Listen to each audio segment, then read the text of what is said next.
যেই পুরুষ তার বউ যদি আরেকজনের সাথে শোয়, এরপরে সে যদি ওই স্ত্রীর কাছে যায়, যেই পুরুষের এতটুকু ক্ষমতা নাই বুঝার যে এই অন্য কারোর সাথে ছিল, ওই পুরুষ যদি দেখে আরেকজনের সাথে শুইছে, ও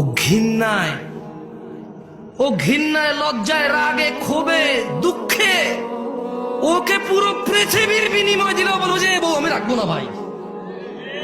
যার ভিতরে ন্যূনতম লজ্জাবোধ আছে, গয়রাত আছে, গয়রাত মানে বোঝেন আত্মমর্যাদা, কি মর্যাদা, সে রাখবে না। তো বলবো যে ভাই এত কিছু জানি না, আমি জুলুমের শিকার হয়ে গেছি, ওর মোহর কত 20 লাখ, এ ভাই একটা কিডনি খুল লইয়া যায়, এটা সরা, দেখলে আমার মেজাজ গরম হয়।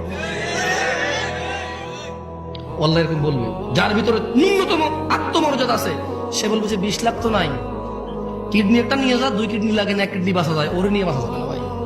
কিডনি ছাড়া বাঁচা যাবে গ্যারান্টি আছে, ওর সাথে বাঁচবো না। ও আমাকে ধোকা দিছে, ও আমার বংশ মর্যাদা নষ্ট করছে।